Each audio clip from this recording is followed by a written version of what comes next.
우리는 지난주 말씀을 통해서 하나님의 인자하심과 하나님의 용납하심, 오래 참으심이 우리로 회개로 이끌기 위한 것임을 배웠습니다. 그런데 많은 이들은 하나님의 그 인자하심을 오해하여 방종의 근거로 삼습니다. 그리고 이러한 인간들의 모습을 성경은 하나님을 멸시하는 행위라고 했죠. 그런데 오늘 바로 그 하나님을 멸시하는 그 행위가 계속될 때 사람에게 실제로 무슨 일이 일어나는지에 대해서 우리가 함께 보고자 합니다. 오늘 본문을 제가 다시 한번 읽어보겠습니다. 다만 내 고집과 회개하지 아니한 마음을 따라 진노의 날, 곧 하나님의 의로우신 심판이 나타나는 그날에 임할 진노를 내가 쌓는도다. 여러분, 하나님의 인자하심을 계속 흘려보내기만 하고 내가 돌이키지 않는다면 우리는 어떻게 될까요? 하나님의 인자하심은 그저 제자리에 계속 머물지 않습니다. 오늘 우리가 말씀을 통해 알게 되는 것은 결국 그 마음이 진노를 쌓는다고 성경은 우리에게 경고를 하고 있죠. 오늘 우리는 이 말씀을 통해서 회개하지 않는 마음이 무엇인지, 그 마음이 어떻게 진노를 쌓아가고 있는지, 그리고 그 진노 아래 있던 우리를 위해 하나님이 무엇을 하셨는지에 대해서 우리가 살펴보고자 합니다. 어쩌면 오늘 본문 말씀은 우리가 함께 보고 있는 로마서 1장과 2장, 이 전체 통틀어서 가장 무겁고 우리가 피하고 싶은 말씀 가운데 하나일 수도 있습니다. 지금까지 우리는 사람이 하나님을 밀어내고 우리가 정욕대로 살고 서로를 정죄하고 은혜를 멸시하는 모습들을 하나씩 살펴보았죠. 그런데 오늘 본문은 그 모든 것이 결국 어디로 향하고 있는지 우리에게 정면으로 보여주고 있습니다. 오늘 본문에서 고집이라는 이 단어는 원어로 완악함 또는 마음이 단단하게 굳어버린 상태를 의미합니다. 여러분, 여기서 신기한 것은 이 굳어짐이 하나님의 진노가 아니라 하나님의 인자하심 앞에서 일어난다는 사실이죠. 본래 하나님의 인자하심은 사람을 회개로 인도하기 위한 것이었습니다. 그런데 바로 그 인자하심 앞에서 어떤 사람은 부드러워지지만 또 어떤 사람은 오히려 마음이 더 완악해진다는 것이죠. 이해하기 쉽게 예를 들어 설명해 보겠습니다. 밀랍과 진흙에 똑같은 햇볕이 내려쬐면 완전히 다른 결과가 나오죠. 뜨거운 햇볕이 밀랍 위에 쬐면 밀랍은 부드럽게 녹아내리지만 반대로 똑같은 뜨거운 햇볕이 진흙 위에 내리쬐면 진흙은 오히려 단단하게 굳어버립니다. 내리쬐는 햇볕은 똑같아요. 그런데 그렇게 되는 그 차이는요, 그 햇볕을 받는 재료 자체에 있다는 것입니다. 하나님의 인자하심도 이와 같습니다.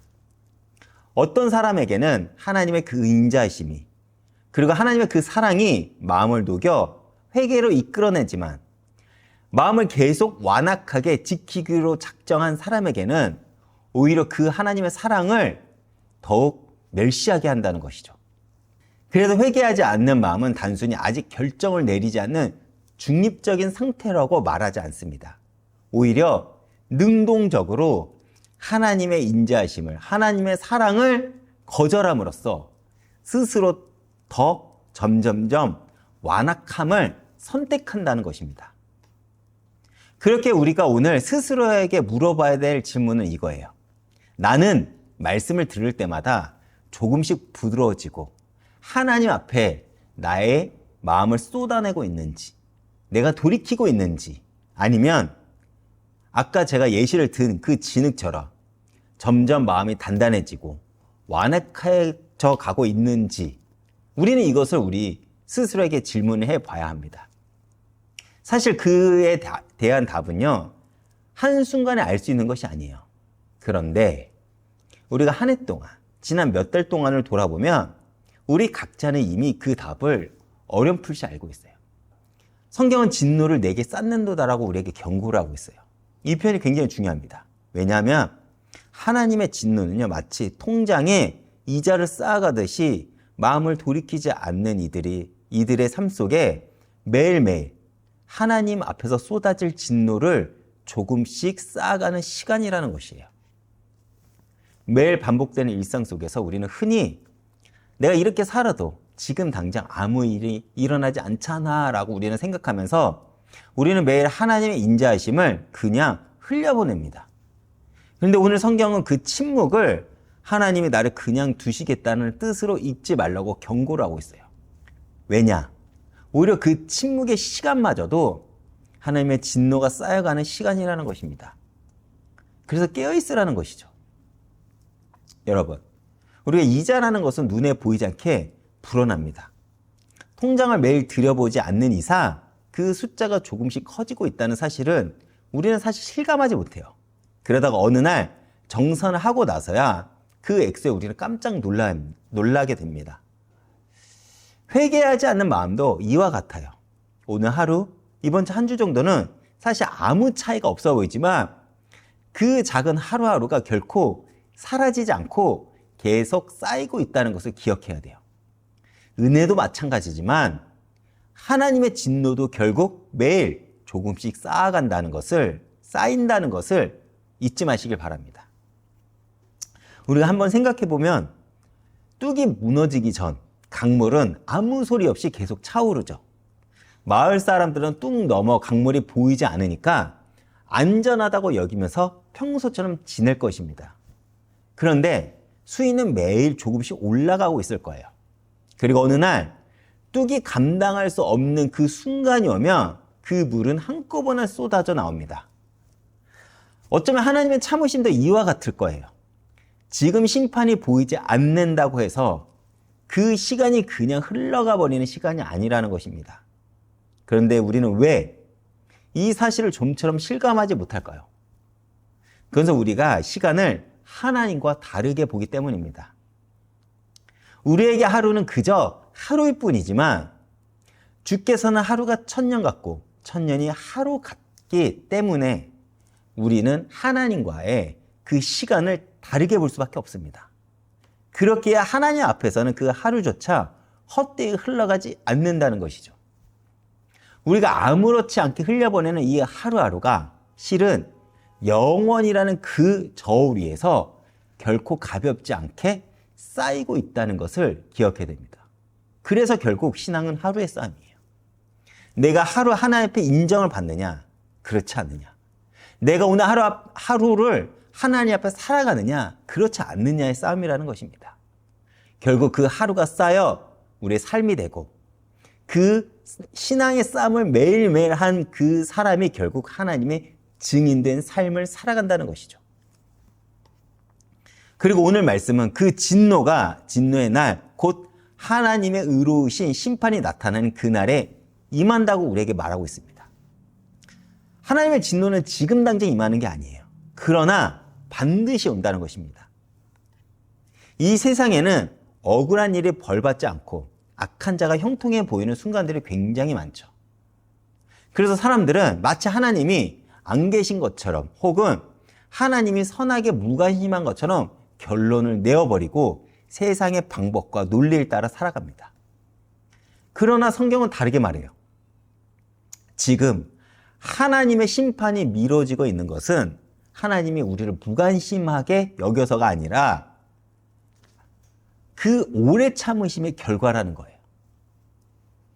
그런데 그 오래 참으심에도 반드시 끝은 있습니다. 하나님의 그 의로우신 심판이 나타나는 그날, 지금까지 쌓인 하나님의 진노 혹은 우리를 향한 그 상급은 드러나게 되어 있어요. 이것이 어떤 사람에게는 기쁜 소식이 되겠지만 어떤 사람에게는 두려운 소식이 됩니다. 왜냐? 우리 각자의 삶을 정직하게 돌아본다면 사실 많은 이들, 아니요, 어쩌면 전부가 하나님 앞에서는 떳떳하게 설 수 있는 사람은 아무도 없을 것입니다. 그런데 여기서 우리가 놓치지 말아야 될 중요한 단어가 하나가 있어요. 그것은 하나님의 그 심판은요, 의로우신 심판이라는 것입니다. 이 심판은 그냥 재판장의 감정, 기분에 치우친 변덕스러운 진노가 아니라는 거예요. 지극히 공정하고 정확한 판단이라는 것입니다. 그래서 이 심판날 앞에서는 나는 그 정도로 나쁜 사람은 아니었다라는 식의 자기 변호가 전혀 통하지 않습니다. 하나님의 의로우신 눈앞에서는 우리가 감추고 살아온 그 모든 고집과 완악함이 결국 그대로 드러날 뿐이에요. 그런데 감사한 것은 무엇이냐? 이 진노가 쌓인다는 그 무서운 경고로만 오늘 말씀은 끝나지 않는다는 거예요. 로마서 5장 9절을 보면요. 그러면 이제 우리가 그의 피로 말미암아 의롭다 하심을 받았으니 더욱 그로 말미암아 진노하심에서 구원을 받을 것이니 라고 했습니다. 이것이 은혜예요. 우리는 스스로 쌓아온 진노 아래 있었던 존재입니다. 그런데 우리가 방금 읽은 로마서 5장 9절 말씀에서는 바로 그 진노에서 하나님은 우리를 구원하신다고 선언을 합니다. 이사야 선지자는 이렇게 말했죠. 그의 찔림은 우리의 허물 때문이요. 그가 상함은 우리의 죄악 때문이라. 그가 징계를 받음으로 우리는 평화를 누리고. 이 이사야 선지자의 예언이 누구를 통해 성취가 되었습니까? 바로 예수 그리스도를 통해서 성취가 되었습니다. 우리가 쌓아온 그 진노를 예수 그리스도가 십자가에서 대신 짊어지신 것이죠. 우리 각자가 매일 쌓아온 그 무거운 진노를 예수님이 십자가에서 단번에 청산하신 것입니다. 이것을 우리는 복음이라고 부릅니다. 이것만큼 기쁜 소식이 어디 있겠습니까? 우리는 여전히 완악해질 수 있는 마음을 가진 자들이지만 그 마음의 값을 예수 그리스도가 십자가에서 대신 치르셨다는 것이죠. 그런데 우리 많은 사람들은 이것을 당연하다고 여깁니다. 근데 당연한 게 아니에요. 이 복음은 우리의 완악함을 없었던 일로 눈 감아주는 값싼 위로가 아닙니다. 오히려 정반대예요. 우리의 완악함이 얼마나 무거운 값을 요구하는지 그 값을 예수님의 몸소 치르심으로써 우리에게 똑똑히 보여주신 것입니다. 너의 죄가 이만큼 무거운 죄였다는 걸요. 그래서 우리는 십자가를 바라볼 때마다 두 가지를 동시에 깨달아야 돼요. 내 죄가 그렇게 가볍지 않다는 것과 그럼에도 하나님의 사랑은 그보다 더 크다는 것입니다. 제가 결론을 맺겠습니다. 오늘 본문은 우리에게 이렇게 묻고 있어요. 나는 지금 하나님의 인자하심 앞에서 밀랍처럼 부드러워지고 있는지 아니면 진흙처럼 굳어지고 있는지요.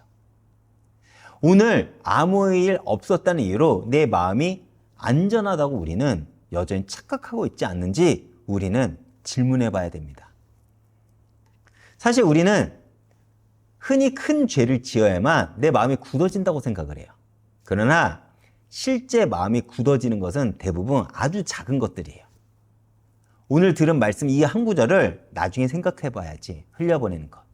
내가 마땅히 오늘 하루를 하나님께 드려야 되지만 내가 피곤하다는 이유로 오늘 하루를 그냥 보내는 것. 기도하다가 떠오른 그 찔림을 내가 그냥 덮어버리는 것. 내가 오늘 하루 주님 앞에 봐야 될 말씀이 있지만 내가 조금 귀찮다는 이유로 그 말씀을 보지 않고 그냥 넘어가는 것. 이런 사소한 순간들이 쌓이고 쌓여서 결국 큰 완악함이 됩니다. 그러니 오늘 이 말씀을 듣는 이 순간부터 우리는 매일매일 우리의 마음을 완악하게 만들어가는 것이 아니라 우리의 마음을 부드럽게 만들어가는 그 하루하루를 쌓아가야 될 것입니다. 진노가 쌓이는 시간이 있다면 은혜를 붙잡는 시간도 있습니다. 그리고 그 시간은 바로 오늘부터 시작이 되어야 된다는 것이죠. 오늘 우리는 이 말씀 앞에서 마음을 굳게 닫아버리지 말고 이미 우리를 위해 그 진노를 대신 짊어지신 예수님 앞으로 나오시길 바랍니다. 한번 우리가 생각해 봅시다. 뚝이 무너지기 전에도 그 뚝을 미리 손보는 사람은 여전히 있었을 것입니다. 위험을 미리 알아채고 조치를 취하는 사람에게는 재앙이 오지 않아요. 오늘 우리에게 주신 이 말씀이 바로 미리 보내신 경고이자 초청임을 기억하시길 바랍니다. 우리가 하나님의 진노가 하나의 심판이 임하기 전, 지금처럼 시간이 있을 때, 아직 오늘이라고 불리는 이 순간에 우리의 마음을 살피고 주님 앞에 우리의 마음을 내어드렸으면 좋겠습니다. 그렇게 오늘 말씀은 사실요, 우리에게 두려움에 떨라고 주신 말씀이 아니에요. 우리가 마땅히 쌓아온 그 진노 아래 있었으나 예수 그리스도가 그 진노를 대신 담당하셨다는 그 은혜를 다시 붙잡으라고 우리에게 오늘 주신 말씀이라는 것입니다.